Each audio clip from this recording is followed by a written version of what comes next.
Can you hear you? Yeah, you and your radio voice. You've come such a long way, Keisha I'm I'm serious. the first one.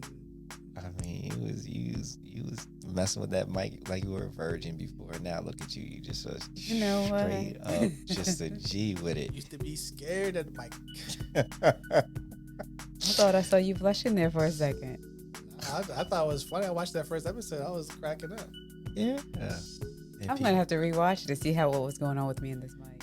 Oh, it was amateurish, amateur hour. But you're a pro now. I know. Just taking command, taking control. And we are back for another episode of the End Podcast. I am Brandon, aka DJ Silk, and I just realized that the last episode I did not even introduce myself. How about that? Everybody knows who you are, man. They know who you are. Jerry Franklin Poe at Jerry Poe on all social media platforms. And Keshia Martin and KeshiaMartin.com. Also Keshia Martin on all social platforms. Yes, the Mic Pro. Keshia. Keshia? You know what? You should just go by that. Keshia. Keshia. Yeah. So people know how to spell my name when they're looking for me. Yes, why not? Yeah, the Why simplest, not? yeah. It actually feels good when you say it, Keshia. Keshia. That could be your healer Healer persona. name. Keshia. Keshia, I gotcha. think I might go with that. Yeah, there you go. So we are back. Thank you for joining us. Thank you for being with us. Thank you. I'm a very appreciative person. So anytime people spend time on anything that I've had something to do with, I'm just extra appreciative of it. So thank you, Yes. Jerry Poe. Yes, sir. Because these are you're getting producer credits. For the topics. Yeah. So evaluating opportunities. How do you know if something is right for you? How do you know what you're looking for? Okay. So my first question for you, and I don't really like answering questions with questions, but this is what I'm doing. Where can you recall the motivation? Like what spurred this topic for you? Yeah, when we think about career, we think about leadership. A lot of times people struggle making decisions about opportunities. Okay. Things might be great, but it may not be the right thing for them at where they are in their lives. Mm-hmm. Because a lot of evaluation depends on where you want to go. Like what are you looking to accomplish this year, this decade? And there are certain opportunities that are great opportunities, but might take you away from where you really want to end up that year. It might take you away from where you want to end up in the next 5 years, even though it's a great thing to be a part of, but it could be something that's less productive for you based on where you want to go. And sometimes people have difficulty deciding, do I say no to this because it looks so good and it's so great and the people I'm going to be with, but you said you wanted to do something else. You said you wanted to be here by the end of the year. You said you wanted to knock this thing out. So if you do all these things, now you're not able to get this done because this other thing that was so good, so shiny, so valuable in your mind is actually taking you away from the one priority that you said you wanted to accomplish. Wow, Keisha, before you go, because I can feel the bubbling in you. Like the good bubbling, not bad. It's not anything bad. She's like, this is right up her alley. So we can actually, I feel like this is just not about careers. This is also about relationships. Like what relationship opportunities, because romantically, people can take you off the track that you're on, which is not necessarily a good or a bad thing. It just depends on what's going on. So I would like to open this up to the realm of all opportunities to our listenership. I mean, relate our jobs and careers and education is very important, but just as important are the relationships that we carry along for the ride because they actually have the greatest impact on where we go and how we do it. So, Keisha May, what was bubbling? What was going through your head as Jerry was Was I not wearing my poker face? not at all. I couldn't No, you lose all your money. No, so with in regards to opportunities, I feel as though that a lot of times when we get into that fear, that indecision mode, it's because we're looking at all of our past. One, we're getting overwhelmed with anticipation of what could possibly go wrong. And the go wrong could be if I don't take this opportunity. that whole what is it, the FOMO, fear of missing Mm-hmm. out. So then you have all this anticipation built on, I should do this, I should do this, and if I don't do this, all these negative things will happen.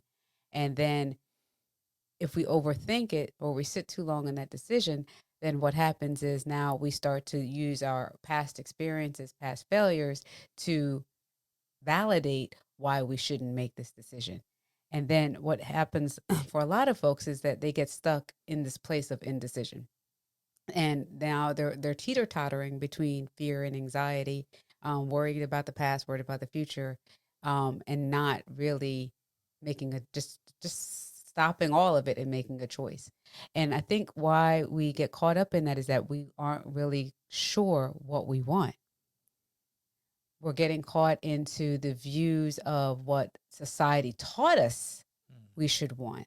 Mhm. So this decision may make this opportunity may make more sense because it will get me to the six figures, or it'll get me to the seven figures, or it will put me in a place where I'll meet more people that can get me to the next step to finally get to this seven figure goal that society has created for a lot of us to have, you know? Where in essence, you yourself may actually not want that. But because you're caught up, because so many folks are caught up in the dream life and they're tired of their struggle, then they haven't taken the time to really know what it is that they want. And what they really might want, maybe to have a tiki hut, which is fine me. Tiki hut on the island. And just have a simple life, you know, where maybe you have what you need in reserve to cover everything without having to like lose the stress and failure, you know, go through all the stresses, because they have different levels, different devils. You may take that job, but now you're a family man and you have your children and and your wife, and this opportunity now is taking a lot of time away from them, whether you're behind your desk more or you're traveling. Well, maybe not now with the COVID, but at one point you'll be traveling more Mm-hmm. once again. And then now you're losing time with your family, where in reality you and your core value, you who you are as a being, you actually value that more. But we got caught up in the opportunity. So I think what really needs to happen is a clear unpacking on somebody's core values, so that way they can and putting things down on paper, so that way they can find out what it is that they really want first off. Does it align with my core values? And then from there they can be able to like have an aerial view basically on paper to come up with a strategy on what makes sense. Right. I think the key with what Keshia was saying is the core. What are the core values? Where, in order to plan a trip, there's two things that you would want to know. Number one is where you are, Right. and then number two is where do you want to go. And I think back to, I think it was Jim Rohn. Jim Rohn was an American philosopher, and this is what the first time I probably heard the concept. But he was saying that, you know, everything can be good, but it may not be good for you. And a lot of that has to do with where you want to go and what your core beliefs and core philosophies are. Some things are permissible, but they just may not be at the right place for you at that right time. And a lot of folks have a hard time saying no to something they think is good. Right. And you'd have to know for sure if it's really good for you. And the only way to determine that is to first have identified what is important. Mhm. And a lot of times people have not identified for themselves what is important to me at this present moment in time in my life, and then balance or evaluate or filter. Maybe that better be a better word. Filter everything, Mm-hmm. filter it all through what is important to me at this point. And there are a lot of great things that are out there, but when you filter them through your matrix, filter them through your core values, your priority levels, then you can easily decide to move past something. And because opportunities are always going to be there if you're open to opportunity. Uh, and so by sometimes people feel that if I say no to this thing, I'll never get another chance. And that's a mindset of scarcity, Mm-hmm. because it goes back to what you were saying, missing out. So it's like we're afraid that if I say no to this, like it reminds me of how David Chappelle was judged when he stepped away from Comedy Central. Like people thought he was over, it was done, and Right. you know years later we see that he ended up getting more money from Netflix than he got or would have gotten from the Comedy Central deal. So you never know where you're going to end up, but sometimes the decisions that you make because you're afraid of missing out, right? Making a decision out of fear can be more costly to you than you really, well, you may not even be able to anticipate it. Exactly. And to go on what Brandon, my facial expression, um, apparently, I was listening to you. Mm-hmm. However, I was thinking about something because in between I had checked the text message and I was thinking as you're speaking, I was like, this is happening real time for me. Wow. So what happens is when you get into an alignment, right? And you start to when you know your core values and you're focused on it, it becomes an energetic thing. This is how like the law of attraction works in forms of manifestations, Mm-hmm. where you start to bring and draw opportunities to you.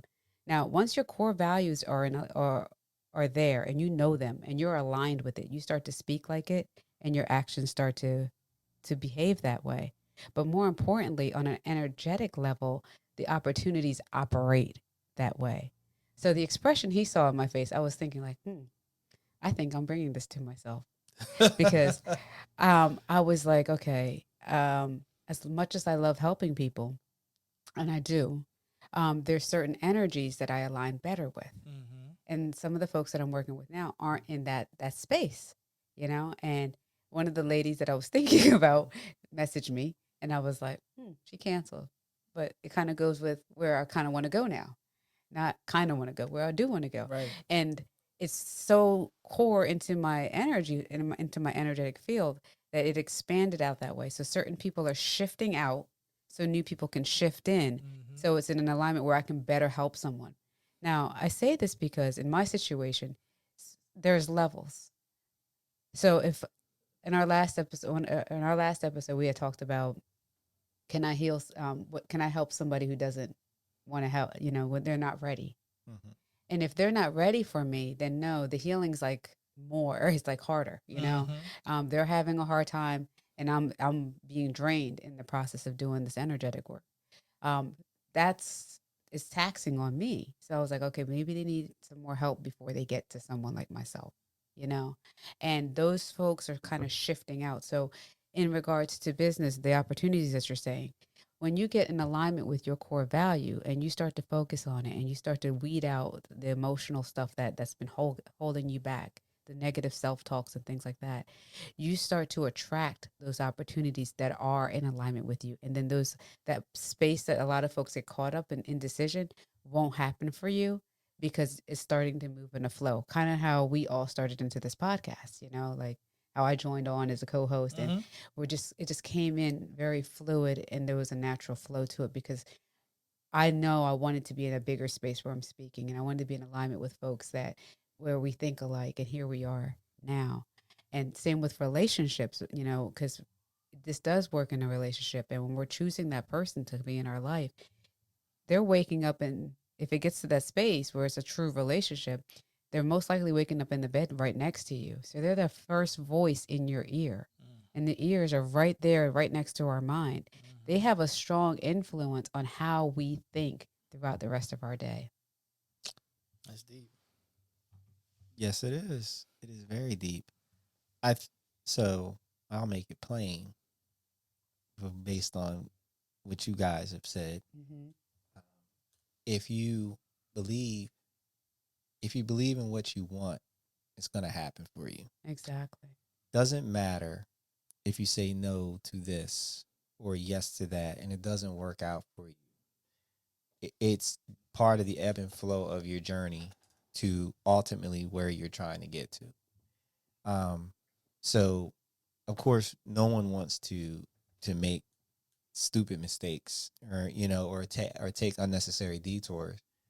But honestly, the way life is set up, if you really if you believe in where you're trying to go and what you're trying to do, even those mistakes will prove valuable lessons for you that they'll give you tools that you will then learn down the line when it's even more critical. Mm-hmm. Like I use a sports analogy or a metaphor. You make a mistake in a regular game that costs the team. You lose the game, right? Because you made a bad pass. You turn the ball over. and then you down the line you're in a championship situation, and in a similar situation, you learn from that mistake. Mhm. And although it was painful to lose that regular season game, Right. the championship game, you're not losing because you're not making that mistake. So um, it is very important to embrace the lessons that you can learn as you're trooping through life and moving on to trying to get to where you want to be. Is Mhm. that right? Does that sound right? Did I get it right, Keisha? I think so. Jerry? Yeah, I mean, you basically talked about how life is a cruel teacher. Why it's gotta be cruel though? What you saying? Life is light skin with curly hair? Look, man, look. Just because I still have hair, See, just because I there we still have go. hair. No, life is a cruel teacher His because hair it just gives moved to the you face. the test before it gives you the lesson. Okay. So that it's a quote. It's actually, if you go to the movie Red Tails, they say that in the movie Red Tails.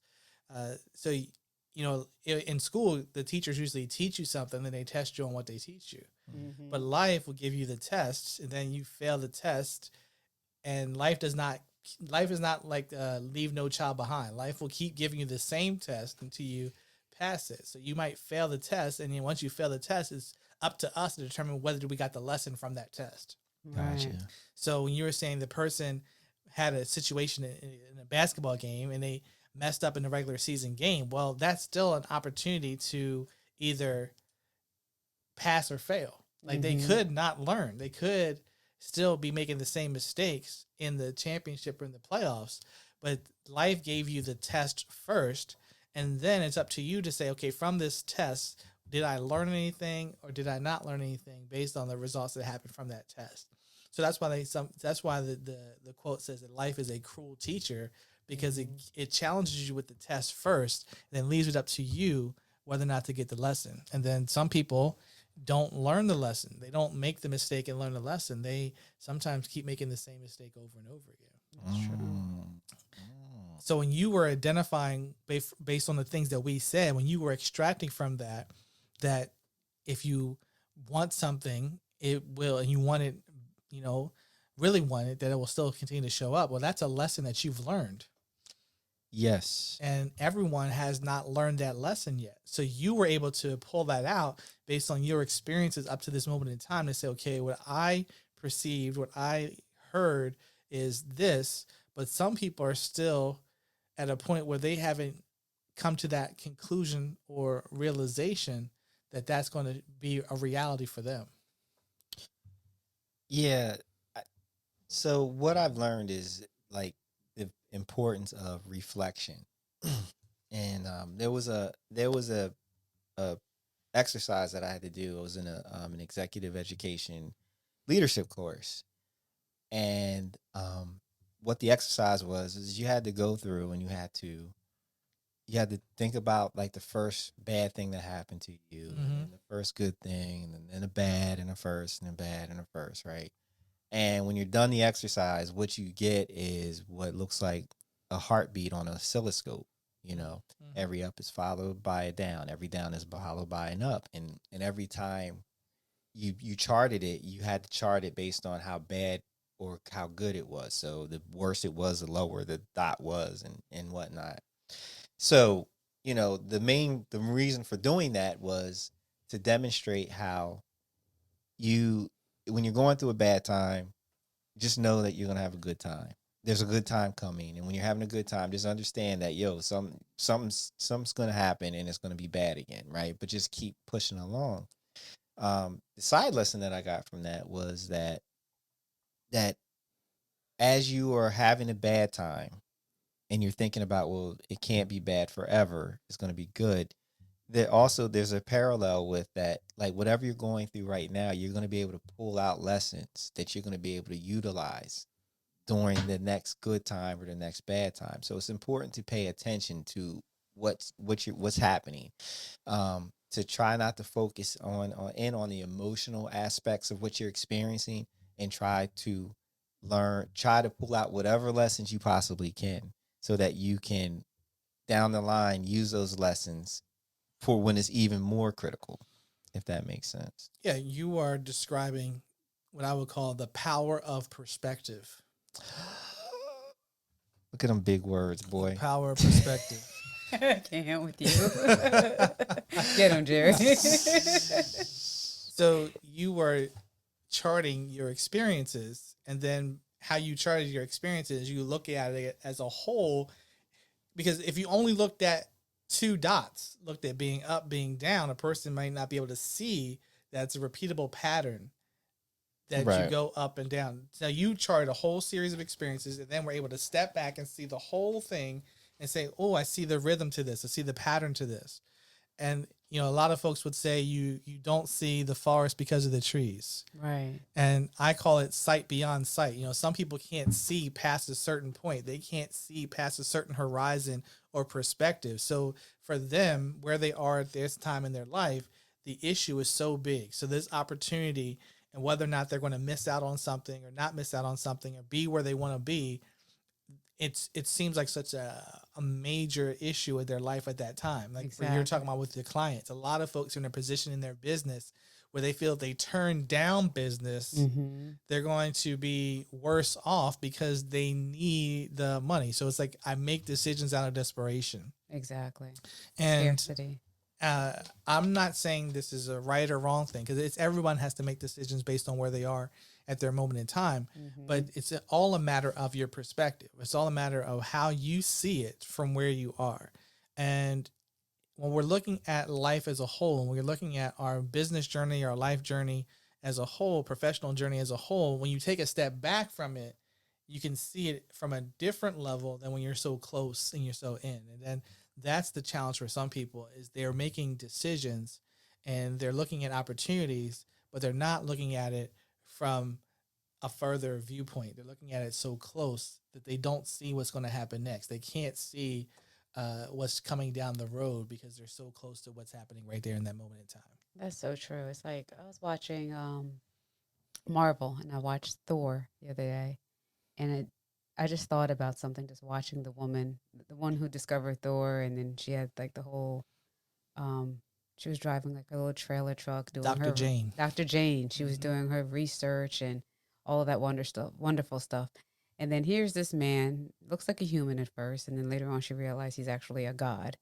But she didn't even care. She just didn't think of the fact that I'm only living in a little trailer as, Dr. Jane that doesn't really have much. She didn't look at herself as anything. She didn't look at the negatives. She just looked at it and said, that's what I want. And I think in that glimpse, it kind of summarizes everything that we're speaking about because a lot of folks would say, oh my God, he's a God, or I have this, I have that. And they would look at all these negative aspects of themselves and why they can't pursue somebody like Mm-hmm. that, Mm-hmm. Like, who am I? I'm just a human and he's a God. Right. She didn't even think that way. She just looked at it as this is what I want. And whether it's in a relationship format with dating or in regards to an opportunity or a business opportunity, a lot of times we're scared to just say, this is what I want and just go for it, even though what you want may require risks and losses in the process. In the end of that, on the first one, she lost them, or she may have felt like she lost them. But even in the little window when he glimpsed down, she's like, nah, I didn't lose him. He's coming back. Mhm. He's coming back. I believe it. And without any doubt and all certainty, she's looking for him, and she's like, I know we're going to be connected again. And that's where a lot of folks fail. They feel as though, okay, well, he disappeared. I don't know if he's going to come back. It's the same with our opportunities.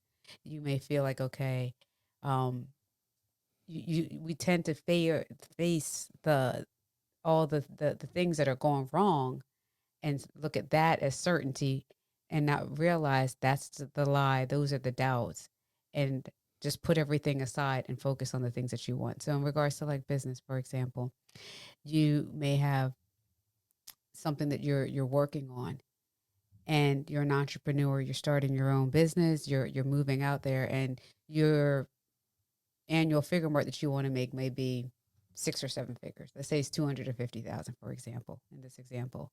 But then this job comes out, it's going to offer you 75, and it seems like a great thing. And then another one comes out 150, but it's not exactly what you want to do. Mm-hmm. So in the interim, you might take this as a thing, but then your end all be all goal might get deterred for 5 years because this for now took the it made it made the cut, so to speak. You know what I mean? But then you're unhappy, Mm-hmm. you know? So those are the give and takes that a lot of us have to do. But we don't realize that maybe if you had just cut off all the blinders and figured out, let me see depending where you are, in your situation, um, what else could I really do? Whether it's meditating or really reflecting, as Brandon had said, Mm-hmm.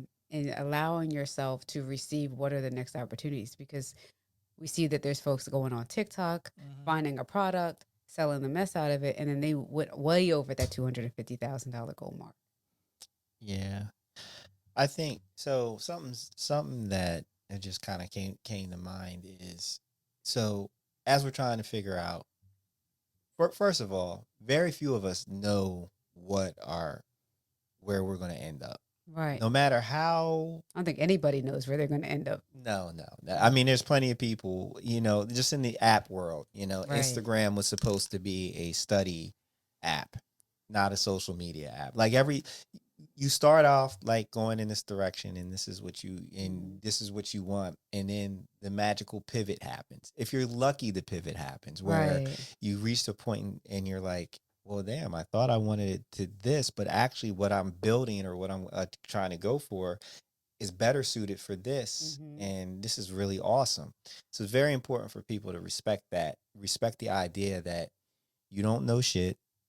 You could want something, but you just don't know. You know what? When we playing, God laughs, right? Right. Mm-hmm. But what's even more important, regardless of the direction we're going, it's important to fall in love with the process. Right. To not be so focused on reaching the outcome Mm-hmm. that we don't enjoy and learn and grow from the journey.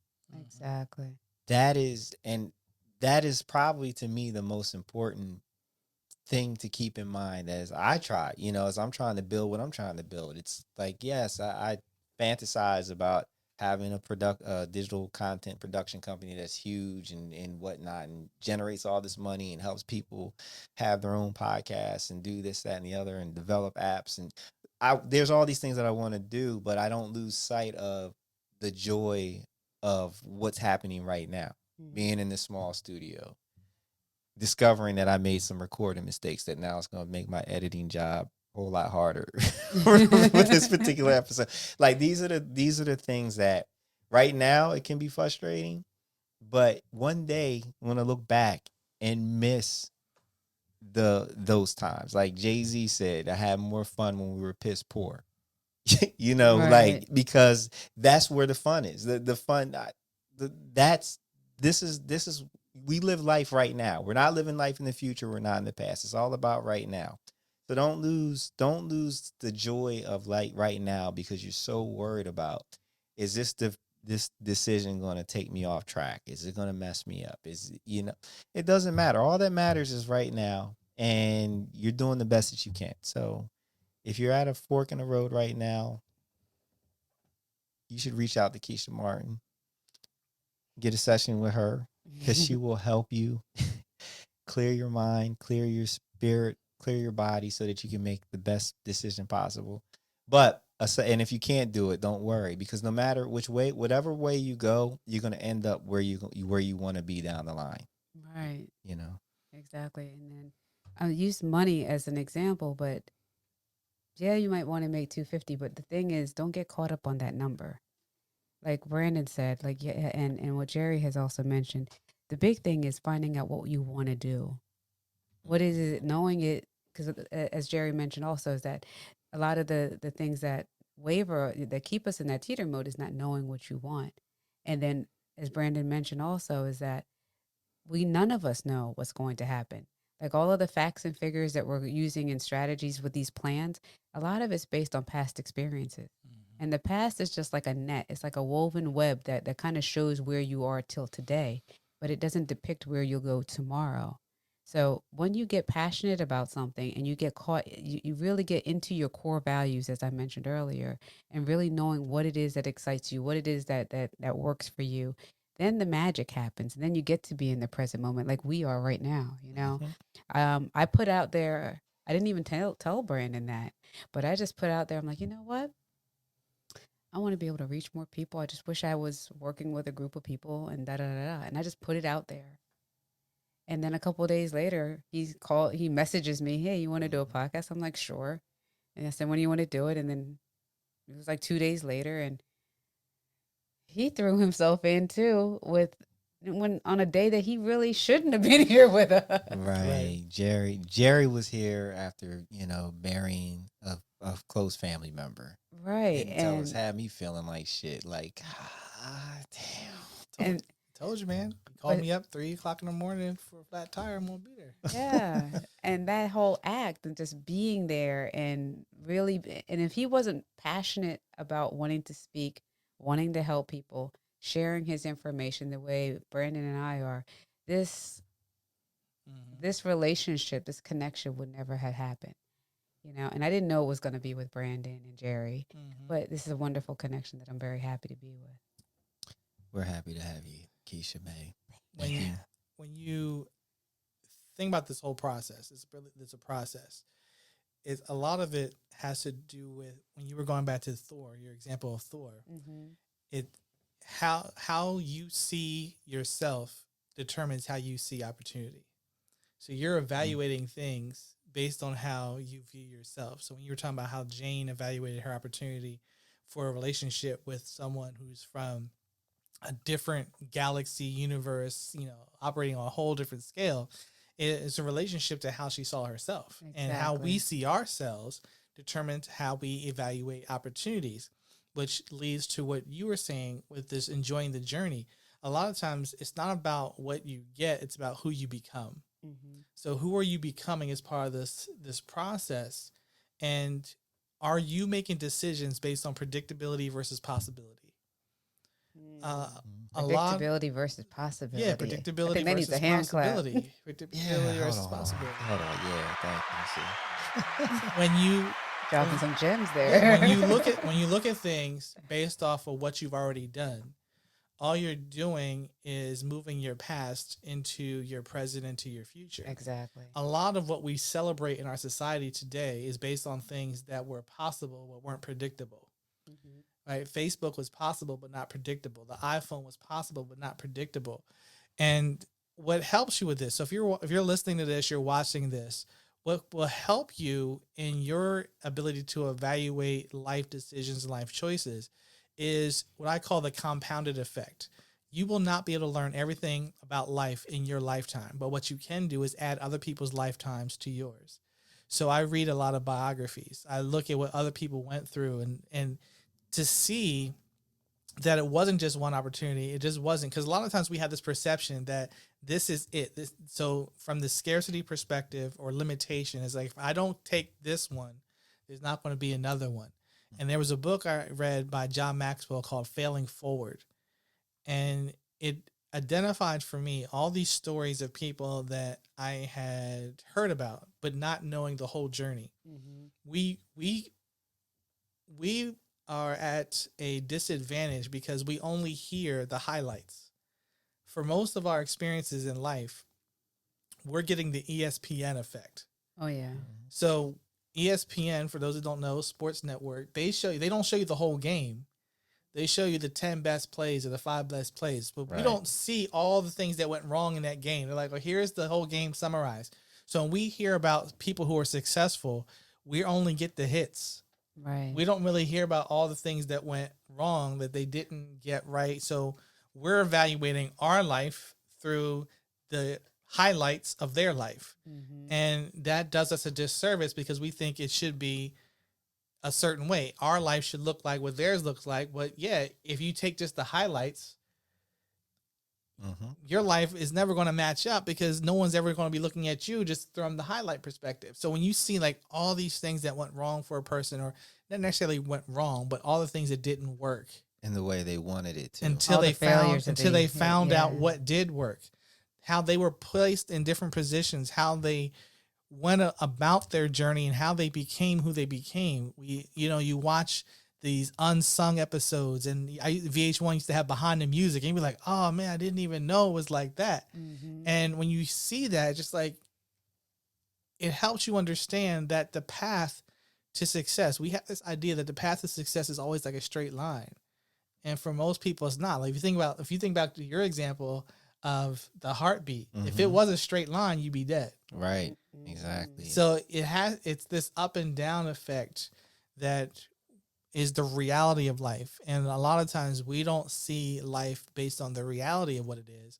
We see life based off of this ideal thing that people have told us it's supposed to look like. There's not supposed to be any bad times. But there's this scripture in the Bible that I love. It says it will rain on the just and the unjust. So people think, well, just because I live a certain way, nothing bad should happen to me. Like, no, the things are going to happen to you that you're not going to like regardless, just because that's just how life works. Exactly. So I always look at the whole, like what Brandon was saying, the whole thing. Like, look at the bigger picture and understand that this journey is about who you become in the process. Because who you become in the process is a lot of times more valuable than the destination that you're so wishing to be at. You're right. Is actually more important. The trials and tribulations of the journey is what strengthens you and prepares you for arriving at the destination. Exactly. It's like, you know, you don't train, but you end up in the championship game. Well, you haven't trained. You don't have the skills to be competitive. Yeah, you've arrived to the championship and you're there, but you're not going to be able to perform because you haven't trained the way you need to. Um, so I so what's I wanted to touch on that, there's people out there that have an idea. Mm-hmm. They feel or they believe they have a firm idea. They know what they want, Yes. right? But there's a whole bunch of people out there that don't know. Mm-hmm. They don't know. They don't know what their talent is. They don't know. And I mean, this is something we're going to touch on later in another episode. But I think it's important for those of you who are out there that aren't sure the direction you should be taking. So therefore, you don't know what decisions you should be, what's the right decision versus what's the wrong decision. The advice I have for you is to make sure that when you have a choice between doing what is correct or what feels right, do what feels right. So, for example, the correct thing to do is to go to college, but the right thing might be for you to go out and be an entrepreneur in a specific space. Go be the entrepreneur, right? So much of us, we're slowed down by always doing what the correct thing to do, and we're not doing what feels right. And what feels right is the path that you should be on. That's the direction. That's what you should always be doing. What feels right, unless you're responsible for kids and you have a family, and then you gotta do the correct thing if it means providing them stability and whatnot. But do what feels right. If you do what feels right, everything else will fall into place to get you to where you want to be. Do we agree or disagree with that? I would challenge you No. a little bit. because I think what's right and what's correct is based off of who. So when you say going to college, well, that's what society has told us, right? That's not necessarily correct. That's just what society has. What I'm deemed to saying, be, but right? that's a correct thing. So yeah. they were saying society has said, but it wasn't always that, right? It wasn't always, because sometimes before you would have people do apprenticeships, right? Mm-hmm. So becoming skillful didn't always require a college degree. Now we push people to that direction.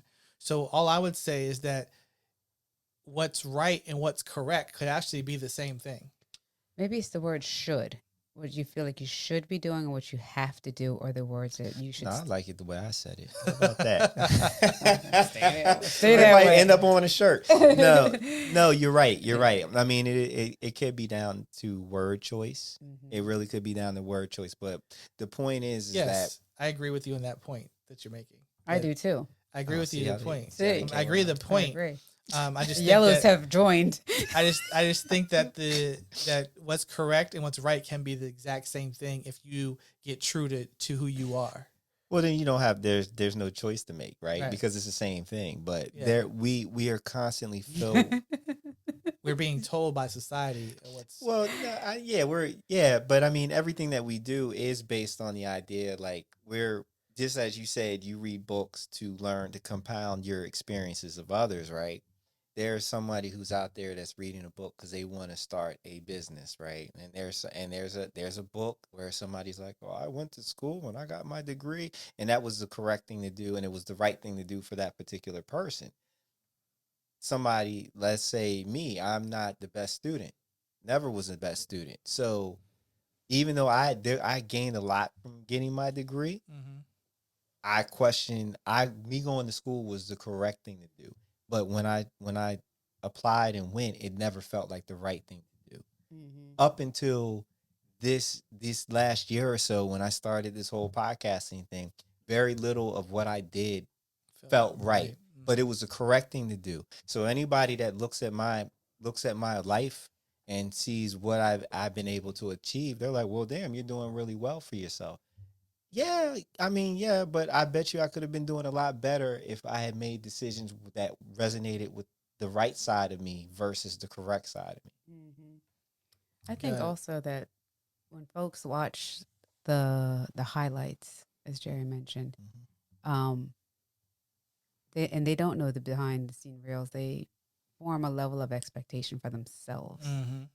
And then what that does is it takes away any level of appreciation for where you are now. So, like that whole saying, expectation is the enemy of appreciation really takes fold. And then the next thing is like what happens is when you have your piece of failure, when you fall, maybe it's a sales call, maybe you're expecting this deal to go through and then it doesn't go through, or maybe you asked the number of dates and they didn't go through.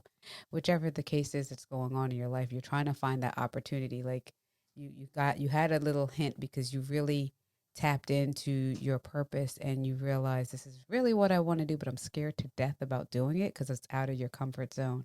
Like I think we've all been in that space. You're like terrified. And you're trying not to show it, but you're like terrified on the inside, and then you try it, then it fails, and then a lot of times, what many of us do is you'll retreat and maybe not touch it again.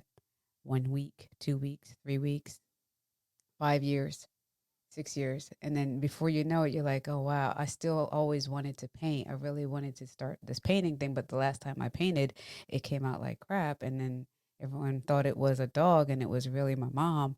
God And damn. What the hell? Maybe you shouldn't be painting, but go ahead. but what, but what separates that the greatness from the mediocre is is time. It's time. Because a lot of times when we fail, we put it away for all those weeks to months to years, where the next sales call could have happened the very next minute. The next paint stroke could have happened the next hour. But what separates us from receiving that achievement and always putting ourselves in a box and getting caught up into that web of failure is time. And our choice to go to where we want to be, whether it's to be a painter, an astronaut, a pilot, whatever the case, you is our decision to break past all of our failures and allow ourselves to get up off, get up from our failure and try again. Get up Yeah. from that fall and move again. Like in I told you I was watching Marvel. So Mm-hmm. like Captain Marvel, when they showed before she became who she was, everything about her life was a failure. She would always they had all these imageries of her falling. Mm-hmm. She would fall as a kid, she'd fall in the army, and then they would criticize her and make bully her about all of her inadequacies. Mm-hmm. And then she ends up becoming the most powerful being out of all of Marvel, Mhm. And and it just shows how much we don't realize what our power is until we step aside, and how many times you have to get up from your failures and hit that bat again, or jump in the pool and swim again. You could have had that fear of drowning, But unless you overcome that fear and jump back in, will you ever become that swimmer? That's mind renewal, right? So the reason why she kept seeing these images of herself falling is to block her from experiencing her power. Exactly. So the Bible says, be not conformed to this world, but you transformed by the renewing of your mind. Mm-hmm. So she had to break through the in the movie. For those that didn't, I know, spoiler alert for those that, but if you haven't seen the movie by this time, I don't know where you've been. But All right. so the entity that was controlling her was doing that by having her focus only on the times that she fell and only seeing herself falling, not really even acknowledging that every time she fell, she got back up, right? Mm-hmm. So, which is weird because she's up, so it's like you had to have gotten up, but they kept reminding her, you're not good enough. Mm-hmm. It was a reminder, you're not good enough. You're not good enough, and more importantly, you're not good enough without me. Right. You're not good enough without me. And it wasn't until she saw who she really was that she was able to tap into the power that she had the whole entire time, because the power was already there. Right. Because he was trying to make it seem as though they're controlling her power. You can only have it if we give it to Right, you. right. So most of us, again, goes back to what we said earlier. We're evaluating opportunity. We're evaluating life. We see things based on how we see ourselves. Right. And we make decisions based on how we see ourselves. So if you are not taking time to work on renewal of your mind on a consistent basis, you're going to be hindered in your progression. So when you were talking about what you're experiencing based on the decisions that I made versus what I'm making decisions now, is a lot of that had to do with you developing as a person and your mind changing, your thoughts changing, and your beliefs changing, right? So it's critical for all of us, anyone listening to this, watching this, that part of your process in life is renewing your mind and working on how you think and working on how you see yourself, because everything you do is based off of your self perception, your self identity, your self image. Yeah. I What came to mind with Keisha speaking and whatnot, and this talking about failure, I we we need to destigmatize what failing is. Right. Right. Failing is only a problem if that failure prevents you from continuing on. Um, as long as you get back up, you're good money. As long as you've gotten back up and you learned something, you the next attempt you're trying to adjust from, why you it didn't work out the first time. Okay, these are the things that I did wrong, so let me try to do these things differently. Failure is great.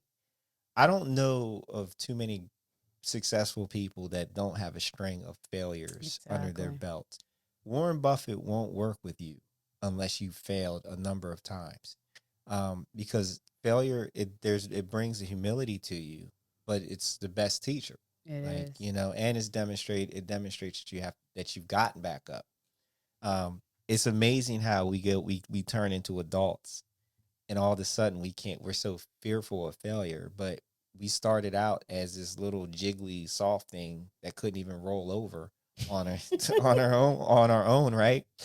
Everything that we learned, like we had to learn how to walk, we had to learn how to hold things, we had to learn how to balance. Like, up until 4 years old, the average child operates at a genius level, because they learn so much in such a short period of time. what is amazing to me, when I see a child, is how many times they fall down and how many times they get up.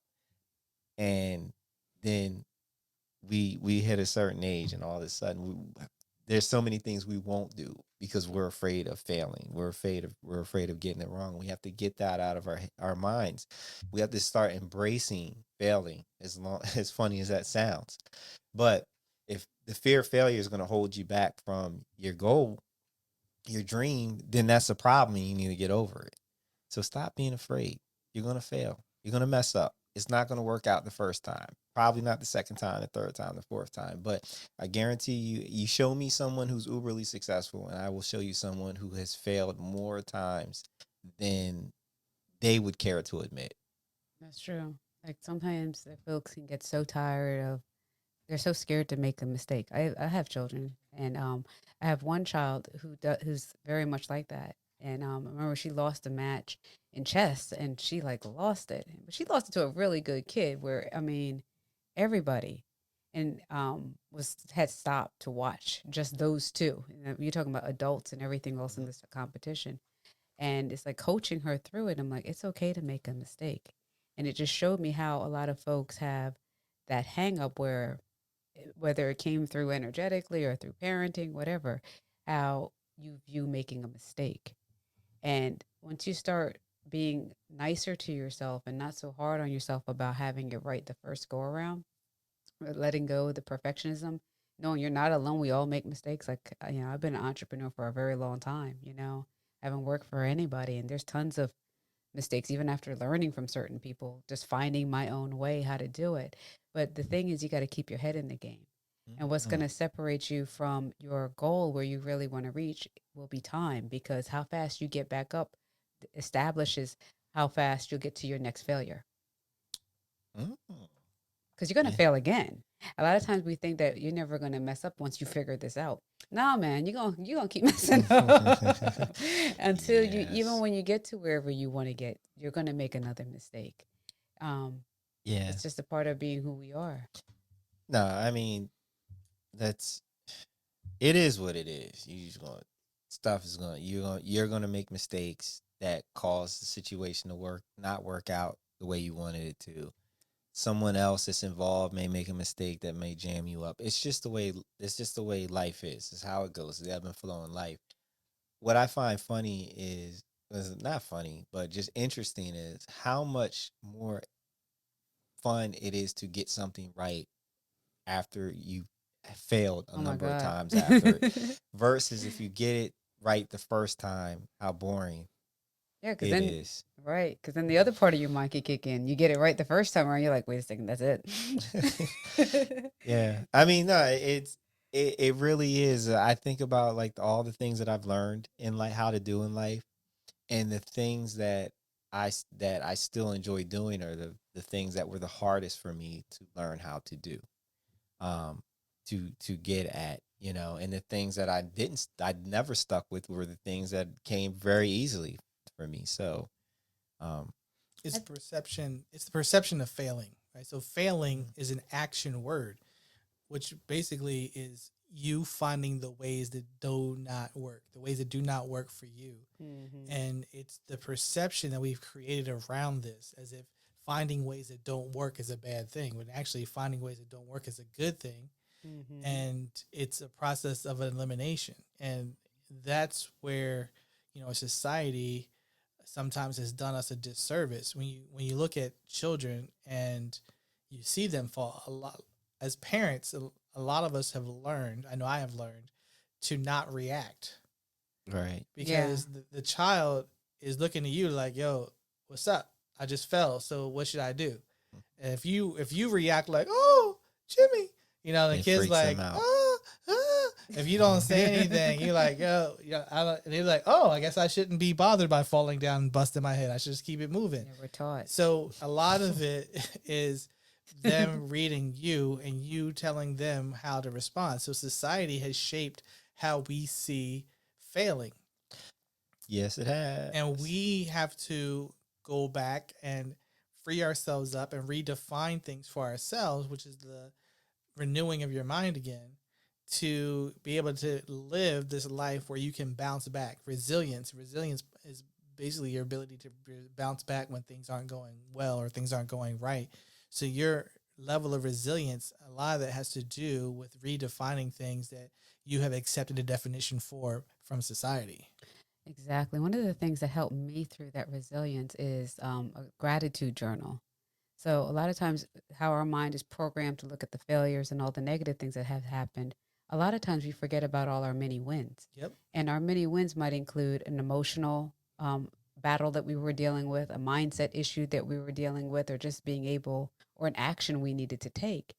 So when you write down these many wins in your gratitude as you're going through it, when you're having that rough day or you feel that you've gone through a failure, you can easily open that journal back up, look at some of the wins and some of like, wow, I've overcome this. I remember when I was scared to make those sales calls, or I remember when I was scared to speak to a stranger about what I'm doing and that I'm starting a new venture. Um, and just showing how, or the times that you chose like the wrong software or things like that. So it just allows yourself to have more humility and patience with yourself to know that, hey, you know what, I've overcome it. And if you haven't done any of the things I've talked about, Brandon, we've all done that. Fallen, crawled, Hmm. learned how to hold our heads up, and we've done a lot more. All so you can just allow yourself to memory jog for some of the things up till now that you've overcome. I tell you what, if you wanna see somebody overcoming failure, watch the first episode that Keisha was in with her working the microphone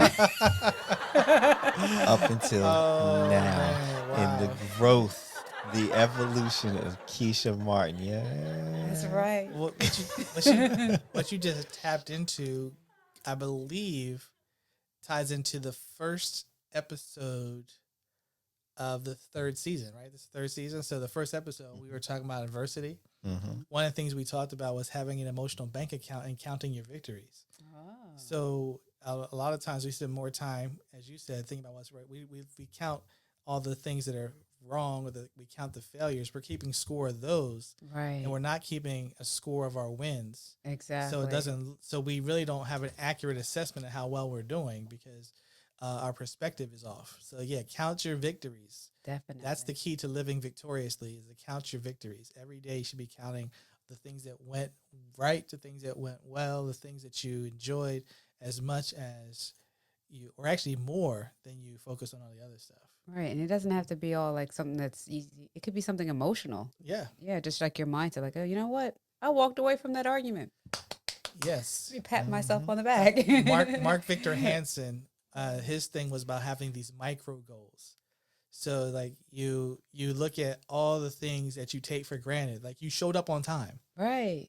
Like that's a win. I took a Right? nap when I wanted to. Yeah, that's a win. So he would be like, most of the time we set these goals, they're so large that we forget about the micro goals. The Mm-hmm. fact that I filled up my gas tank, but when I came home, rather than waiting to the morning, and Morning. it's like, oh, now I'm rushing. Like, so these little things that we do, we don't even congratulate ourselves for, Mm-hmm. that make a difference. So uh, all those things go back to the attitude of gratitude.